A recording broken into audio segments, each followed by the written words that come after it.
장애인 남편과 결혼해서 노숙인, 노점상, 구두 닦기, 목사의 아내로 아주 힘겨운 삶을 살았지만 마침내 사람들에게 희망을 전하는 억대 연봉의 강사가 되신 최일주 사모님의 드라마 같은 삶, 당신이 이기기 전에는 끝이 아니다 전해드립니다.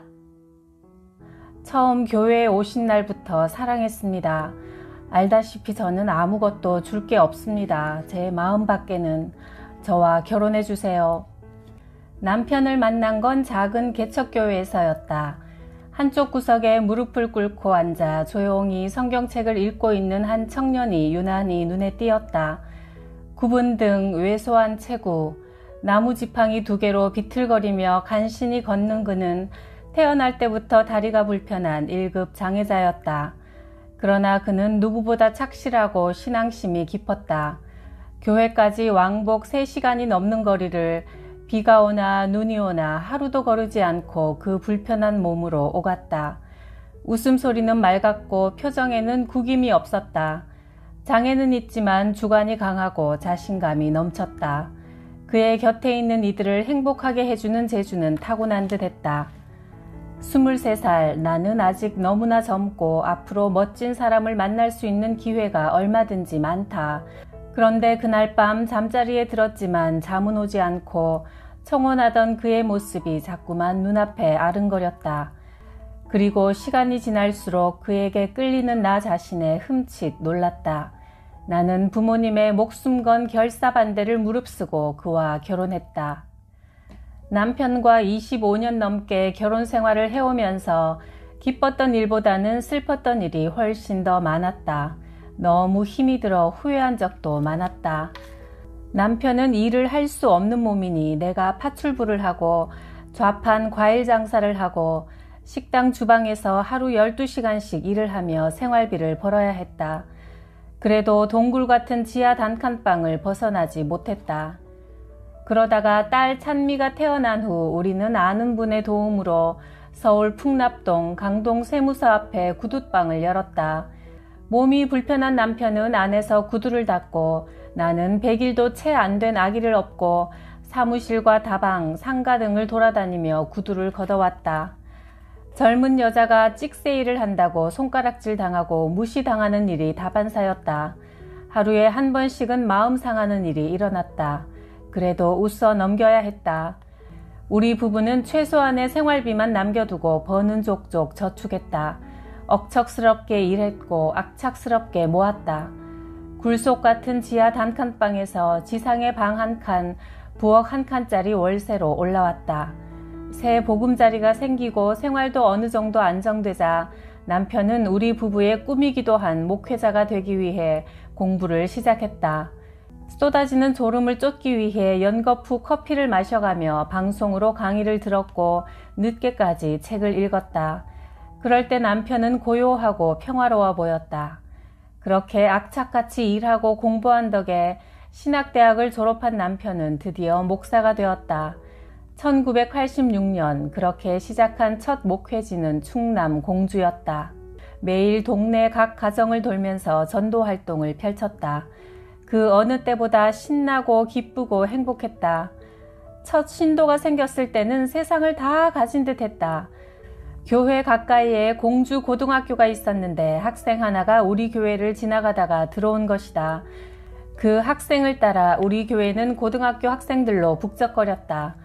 교회에 나오기 전 그 학생은 친구들과 싸우는 일이 다반사였고 학교에서는 아예 손을 놓은 터였다.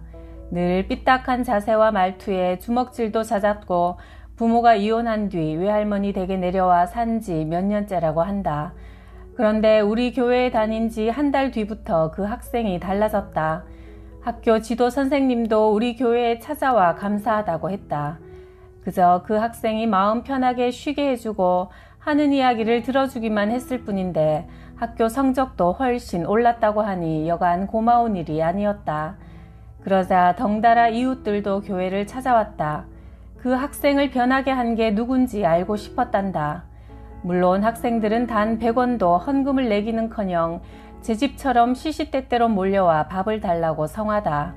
쌀이 떨어지고 연탄이 떨어져도 형편이 닿는 대로 감자를 삶고 부침개를 만들어 아이들에게 주면 맛있게 먹고 예배를 드리고 가는 그들을 보면서 너무나 행복했다.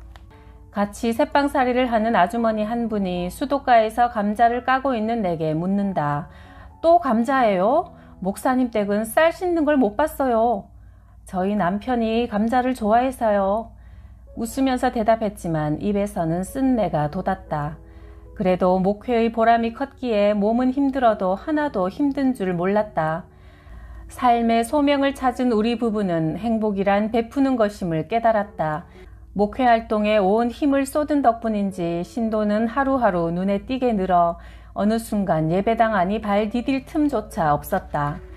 주위에서는 부흥했다고 칭찬하고 이런 상황이 서울에까지 알려져 전국 각지에서 남편에게 강연해달라고 부탁할 정도였다. 남편은 그때마다 기꺼이 응했고 불편한 몸을 이끌고 전국 어디든 갔다. 남편의 강연은 듣는 이들을 감동시켰다. 남편이 이룬 부흥은 고통과 시련 끝에 얻은 결실이었다. 우리 부부가 알려지면서 여러 교회에서 후원금이 들어오기 시작했고 강연으로 들어오는 돈도 적지 않았다. 이제는 먹을 것, 입을 것 걱정하지 않고 살 수 있게 되었다. 하지만 우리 부부는 목회 활동으로 들어오는 돈 모두를 교회와 신도들을 위해 사용했다. 다른 사람들 다 주면 우린 뭐 먹고 살아? 어린 딸이 이렇게 푸념했지만 더없이 행복한 나날이었다. 우리 부부가 꿈꾸던 천국이었고 내 생에 가장 풍성하고 빛나는 날들이었다. 남편은 교회를 목숨보다 아꼈고 세상에 태어나 처음으로 존경받는 사람이 되었다. 남편이 목회를 시작한 지 10년 세월이 지났다. 우리 집은 언제나 활짝 열려 있었다. 전국에서 많은 사람들이 찾아왔고 우리는 함께 음식을 나누어 먹으며 기꺼이 상담에 응했다. 우리 부부는 모든 사람들을 믿고 친밀하게 대했다. 특히 고아로 자란 청년 한 사람을 무척 아꼈다. 부모를 일찍 여의고 혼자 외롭게 지내는 것이 안쓰러워 그에게 어울릴 만한 아가씨를 물색해 결혼을 시켜주었고 교회 아래층에 방을 내주기도 했다. 그는 우리에게 친동생보다 각별했다. 그는 남편의 팔과 다리가 되어주었다. 몸이 불편한 남편을 위해 가방을 들어주고 자잘한 심부름도 도맡아 했다. 남편 옆에는 늘 그가 있었다. 다른 지방의 교회에서 강연이 있을 때 우리 부부는 그 부부에게 교회를 맡기고 갔다. 그런 그가 있어 마음이 든든했다. 남편의 인도로 교회에서 생활하기 시작한 그는 이제 교인들의 신망을 받았다. 남편도 그를 후계자로 삼을 생각이었다. 그러나 전적으로 신뢰했던 그가 친동생처럼 아니 친아들처럼 여겼던 그가 입에 담기도 힘든 사건을 조작했다. 한 여신도를 매수해서 남편이 그녀를 강제로 성추행했다는 공문을 만들었고 그것을 서울에 있는 본교회로 보냈다. 사건 경위를 조사하기 위해 서울에서 원로 장로들이 내려왔다. 남편은 울면서 항변했다. 생각해보세요. 저는 하반신 불구자인데 어떻게 그럴 수 있다는 겁니까? 그러나 장로들은 매정하게 대꾸했다. 불구자라고 여자를 안 밝히나요? 우리 부부는 곧 진실이 밝혀지리라고 믿었다. 그러나 진실이 밝혀지기도 전에 우리는 파문당했다. 남편은 제명되었고 전국의 교회로 출교 공문이 발송되었다. 알고 보니 서울에서 장로들이 내려오기 전 그 청년이 여신도를 데리고 서울 본교회를 찾아가서 피해자라는 여신도가 증언을 했단다. 그 모든 것이 채 한 달이 걸리지 않았다. 사람들은 우리 부부의 말보다 공문 내용만 믿었다. 몇 년 후에야 충청 지역 목회자들이 그 공문에 도장을 찍은 것을 몹시 후회했다는 이야기를 들었지만 그것은 이미 소용없는 일이었다. 남편의 신뢰를 등에 업고 교만해진 그는 남편의 자리를 탐냈고 10년간 피땀 흘려 일군 교회에서 우리는 하루아침에 쫓겨났다. 남편은 가슴을 쥐어뜯으며 울부짖었다. 우리 부부는 살아가야 할 인생의 의미를 송두리째 잃어버렸다. 하나님이 원망스러웠고 사람이 무서웠다. 인생이 허무했다. 우리를 배신한 것은 전혀 모르는 남이 아니었다. 우리 집에서 먹이고 재우고 결혼시키고 함께 교회를 이끌어간 우리가 사랑한 사람이었다. 모든 걸 맡길 정도로 신뢰한 사람이었다. 그가 남편의 후임으로 우리가 일군 교회의 목사가 되었다는 사실은 우리를 더욱 고통스럽게 했다. 평생의 소명이자 천직으로 여겼던 목회일을 빼앗기자 남편은 공황 상태에 빠졌다. 식음을 전폐한 채 멍하니 보낼 뿐이었다. 살아있어도 살아있는 것이 아니었다. 내가 할 일은 그가 다시 기운을 차리도록 기다려주고 그를 더욱 사랑하는 것 뿐이었다. 나는 갓 태어난 둘째를 들쳐업고 일자리를 찾아다니기 시작했다. 그러던 어느 날 길에서 누군가 나를 불렀다. 찬미 엄마! 돌아보니 한동안 우리 교회에 다니던 분이었다. 우리 사무실이 이 근처예요. 차 한잔 해요. 그렇게 그녀를 따라 들어간 곳은 보험회사 사무실이었다. 여기서 같이 일해볼래요? 내가요? 난 못해요. 내성적인 내가 사람들을 찾아다니며 보험을 팔 자신도 그런 염치도 없었다. 시험만 한번 쳐보세요. 합격하면 40만 원이 나와요. 그리 어렵지 않으니 합격하실 거예요. 내게는 돈이 절박했다. 돈에 마음이 동했다. 그래, 시험만 보자. 힘들면 시험만 보고 그만두면 되지. 합격도 하셨으니 교육을 받아보세요. 교육비도 지원됩니다. 일을 할지 여부는 교육이 끝난 후에 결정하시면 됩니다. 한번 도전해보세요. 도전이라는 말이 내 마음을 움직였다. 내 가족의 생존을 위해 옹골차게 살아야만 했다. 1999년 그렇게 38살에 처음으로 보험회사에 출근하게 되었다. 일단 부딪혀보자. 다른 해결책도 없잖아. 어떻게든 앞으로 나아가는 거야. 나가다 보면 길이 보이겠지. 예상대로 보험일은 쉽지 않았다. 막상 밖으로 나와보니 낯선 사람들에게 말하는 것 자체가 곤욕이었다. 말 한마디 건네지 못하고 돌아온 날이 허다했고 사람 만나는 것이 두려워 출근하지 않는 날도 있었다. 그럴 때마다 소장님은 내게 용기를 주었다. 처음 3개월은 누구나 고비입니다. 그 고비만 넘기면 1년은 계속 할 수 있어요. 1년을 넘기면 3년을 할 수 있고요. 3개월만 견뎌보세요. 분명히 성과가 나타날 겁니다. 그래, 눈 딱 감고 3개월만 참자. 출퇴근길에 이 말을 주문처럼 외우고 다녔다. 아는 사람들에게는 찾아가지 않겠다고 결심했다. 새로운 곳을 개척하고 싶었다. 개척지로 삼은 공주 중학동 시장을 다닌 지 2달째였다. 안녕하세요. 모모생명 최일주입니다. 처음에는 인사도 받아주지 않던 사람들이 무조건 미소 띤 얼굴로 계속 인사하자 차츰 말을 붙여왔다. 점점 편하게 대화를 나누게 되었고 조금씩 시장 사람들과 친해졌다. 사람 대 사람으로 친해지기 전에는 보험 이야기는 꺼내지도 않았고 그저 개인적인 고민을 상담해주곤 했다. 그날도 중학동 시장에서 슈퍼를 운영하는 그동안 얼굴을 익힌 사람을 다시 찾아가 인사를 드리는데 갑자기 그녀가 눈물을 쏟았다. 남편이 다른 여자를 만나고 있단다. 그런 고민은 친구나 가족보다는 그저 아는 정도의 타인에게 털어놓는 편이 마음 편할 때가 있다.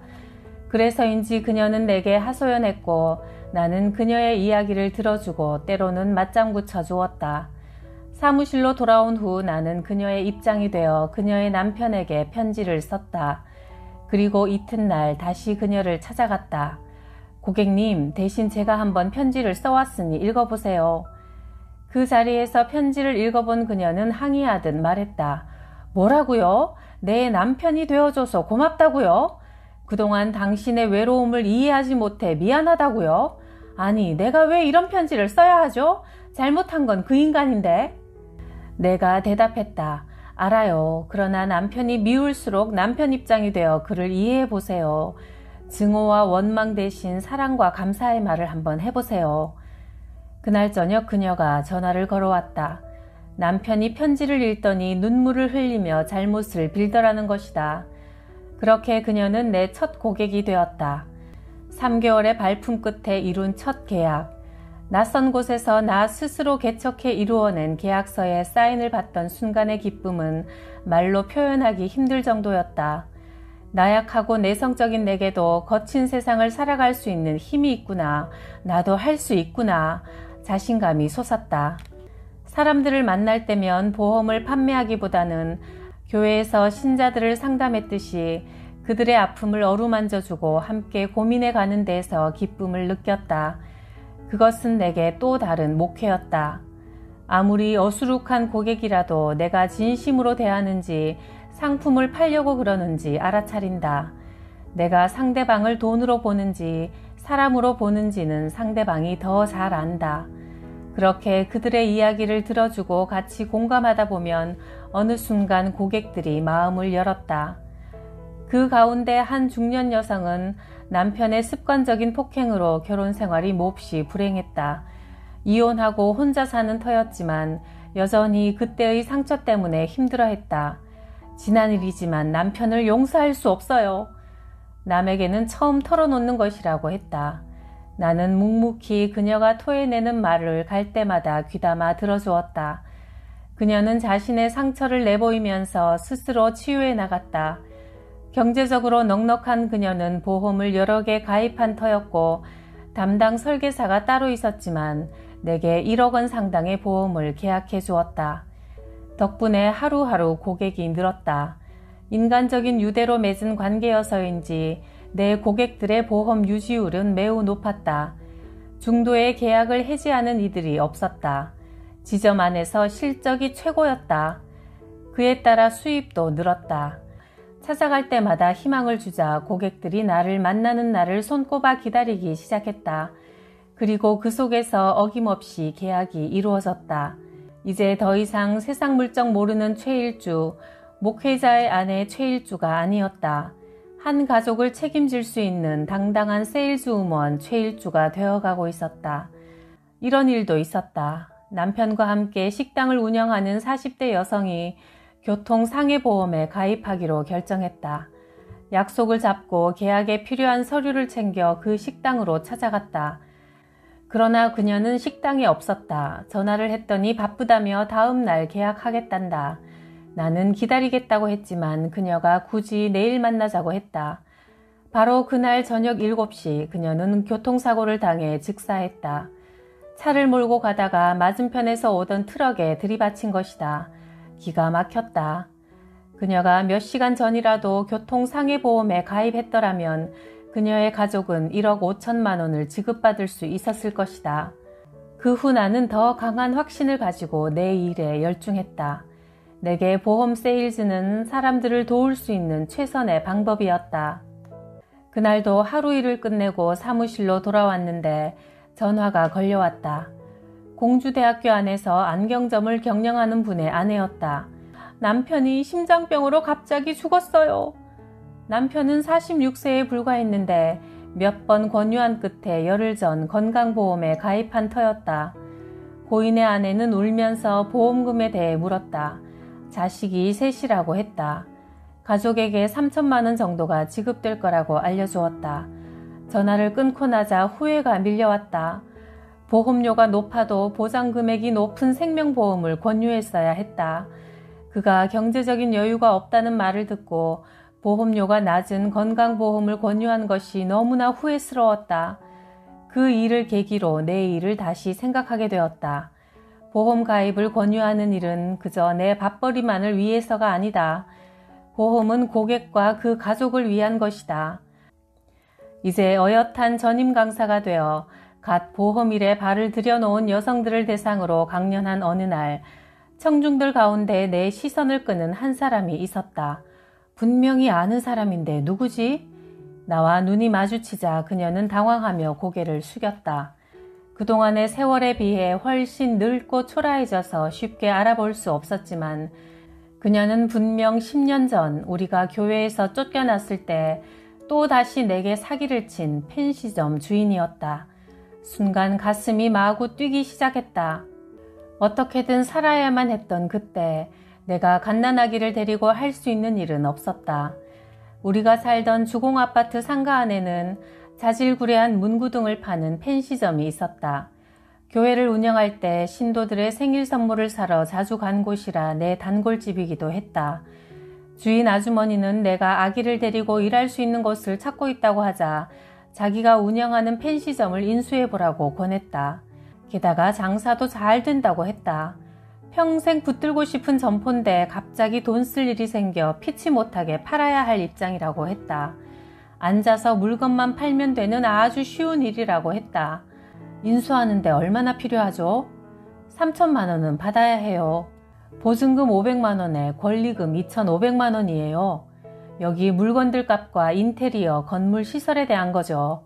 내가 시작할 때는 이보다 훨씬 더 많이 들었지만 찬민의 형편이 어려우니까 그것만 받을게요. 내가 특별히 생각해서 싸게 드리는 거예요. 나는 그 말을 철석같이 믿었고 그 주인이 천사로 보였다. 서울에 있는 두 동생에게 보증을 부탁해 은행에서 1,000만 원을 대출받고 살고 있는 아파트를 전세 놓아 3천만 원을 만들었다. 대신 우리는 시골에 1년에 180만 원 하는 방 2칸짜리 집을 얻었다. 우리는 현금 3천만 원을 펜시점 주인에게 건네주고 점포를 인수했다. 하지만 훗날 알고 보니 점포는 이미 3년 동안 나가지 않은 상태였고 구석진 곳이라 손님이 드물었다. 나는 모르는 사람도 아니고 수년간 알아온 이웃이 속일 리 없다고 생각했다.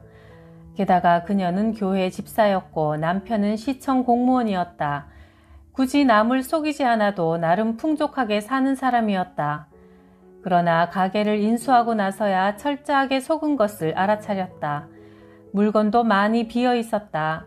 쓸만한 물건은 미리 빼내어 다른 곳에 팔아버린 것이다.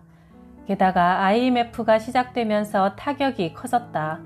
주위 사람들은 장애인 등쳐먹은 나쁜 여자라며 다들 펜시점 전 주인을 욕했다.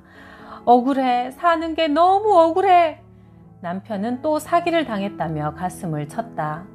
결국 우리는 3년간 고생해서 6천만 원이라는 엄청난 빚과 신용불량자 딱지만 얻었다. 지옥 같은 날들이었다. 잠자리에 들 때마다 기도했다. 하나님, 제발 저를 데려가 주세요.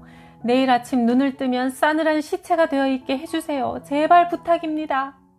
그 사건 이후 전임 강사로 활동하던 당시까지도 여전히 그 시절에 진 빚을 갚느라 사채이자로 눈덩이처럼 불어난 그 돈을 갚느라 수입의 대부분을 쓰고 있었다. 그렇게 10년이 넘도록 우리 가족을 고통으로 몰아넣었던 그녀에 대한 분노가 몰려왔다. 그런데 그날 저녁 그녀로부터 전화가 왔다. 그녀는 내게 사기친 돈으로 논술학원을 차렸다가 실패해 아파트까지 처분하고 월세집에 살고 있다고 했다. 살 길을 찾다가 보험일까지 하게 되었는데 나를 만나서 자신도 너무나 놀랐단다. 정말 미안해요. 내가 벌을 받은 거예요. 나는 이 모양이지만 찬미 엄마가 잘 된 걸 보니 내 마음이 너무나 좋아요. 그날 저녁 나는 그녀를 온전히 용서할 수 있었다. 성공, 그것이 가장 확실한 복수였다. 보험사에서 일한 지 1년쯤 지났을 때 뜻밖의 제안을 받았다. 신입사원 교육을 맡아주시겠어요? 개척 정신에 대해서 또 상품에 대해서도 해박하시니까 신입사원들에게 들려줄 이야기가 많을 거예요. 그렇게 해서 얼떨결에 신입사원 교육을 맡게 되었다. 반응은 생각보다 훨씬 좋았다. 내가 겪은 일들은 다시 생각하고 싶지 않을 만큼 고통스러운 세월이었다. 그런데 그 힘든 경험이 다른 사람들에게 희망을 준다는 사실이 나를 기쁘게 했다. 세일즈보다 강연이 더 내 적성에 맞는 것 같았다. 나이 40에 새로운 꿈이 그려지기 시작했다. 전문 강사가 되는 건 어떨까? 공주대학교 행정대학원에서 최고 경영자 과정도 공부했고 시간 날 때마다 책을 읽었다. 자기계발서, 명언집, 소설, 시, 에세이 등 장르를 가리지 않았다.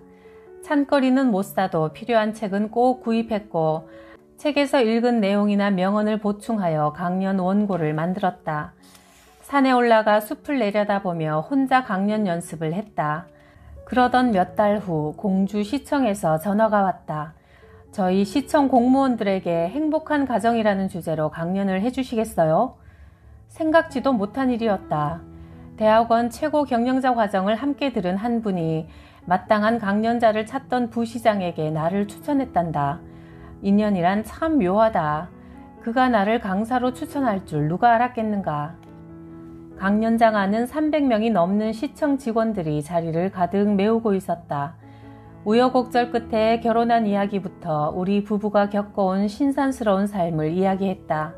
지팡이 2개가 없으면 한 걸음도 내디딜 수 없는 장애인 남자와 결혼한 사연, 결혼 직후 비닐하우스에서 살다가 홍수로 떠내려가 한동안 노숙자 생활을 했던 날들, 갓난아기를 업고 구두 닦기를 했던 일, 믿었던 교인에게 사기당하고 빚독촉에 시달리느라 하루하루가 죽느니만 못했던 기억, 남편의 사고로 대소변을 받아내야 했던 일까지, 나 같은 사람도 있으니 용기를 잃어선 안 된다고, 누구에게나 고단한 삶이 있지만 자포자기 하지만 않으면 반드시 다시 일어설 수 있는 희망이 있다고 전했다. 선생님 살아온 이야기를 들은 것만으로도 용기가 납니다. 그 뒤 지역신문에 강연 기사가 났고 강연이 입소문을 타면서 TV 강연에서도 요청 전화가 왔다. 이것이 인생이다. 아침마당 프로그램에도 나가게 되었다. 초등학교도 나오지 못한 장애인 남편이 아내의 도움으로 목사가 되고 마침내 부부가 함께 이름난 명강사가 되는 과정이 전국에 알려졌다.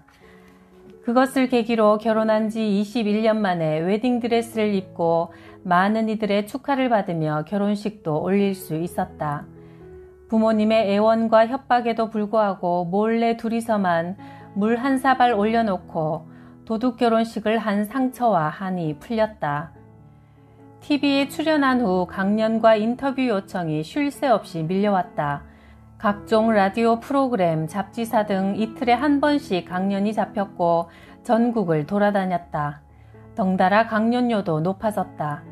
1시간에 맨 처음 5만원에서 50만원을 뛰어넘더니 대기업 임원을 대상으로 강연하면서부터는 1시간에 150만원을 넘기도 했다. 2시간 동안 내 모든 것을 쏟아내고 나면 사람들은 우르르 강단 앞으로 몰려나와 말했다. 강사님의 강연을 듣고 용기를 얻었습니다. 힘을 내어 살아보겠습니다. 2007년 드디어 10년 만에 1억 원의 빚을 모두 갚았다. 지금은 수입의 50%를 저축하고 30%를 생활비로 쓰며 20%는 남을 돕는 데 쓰고 있다. 지금 이 시간 돈에 빚에 시달리는 분들에게 이 말을 전하고 싶다. 함부로 좌절하지 마라. 생명력도 없는 돈에게 질질 끌려다니지 말고 죄 짓는 것만 아니라면 무슨 일이든 부지런히 일해라. 노동의 대가로 돈을 벌어라.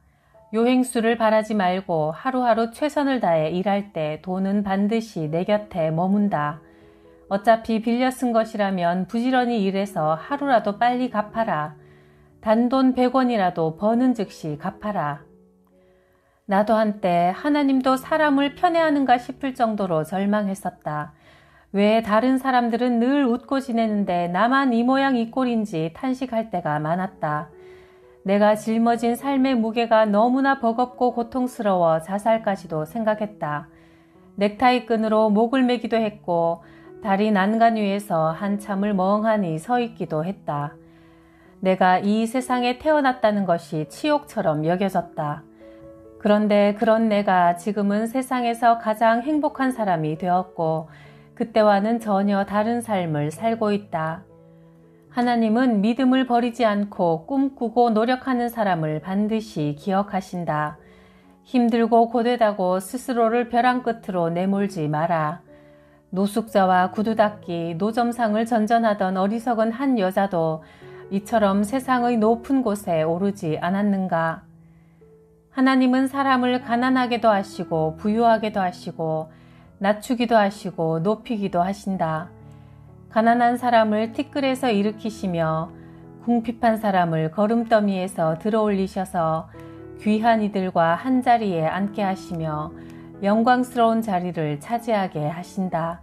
사무엘상 2장 6절에서 8절 말씀. 남편은 잘 웃는 사람이다. 남의 사소한 유머에도 허리가 끊어질 듯 웃어주고 우스운 일이 있으면 사흘을 두고 웃는다. 장애를 가진 사람이지만 그는 늘 유쾌하다. 유머 감각이 뛰어나 말 한마디로 주변을 웃음바다로 만들곤 한다. 그래서 목사로 활동하던 당시 가난 판정을 받았을 때도 웃음을 잃지 않았다. 오히려 남편이 문병 온 사람들을 위로할 정도였으니 그 때문인지 염려와는 달리 암이 다른 부위로 전이되지도 않았다. 암은 찡그리는 얼굴을 제일 좋아한대. 그리고 1년 후 마침내 종양이 사라졌다. 남편의 투병 생활을 지켜보면서 나는 긍정적인 마인드와 웃음의 효과를 두 눈으로 직접 보았다. 웃음과 긍정은 힘이 셌다.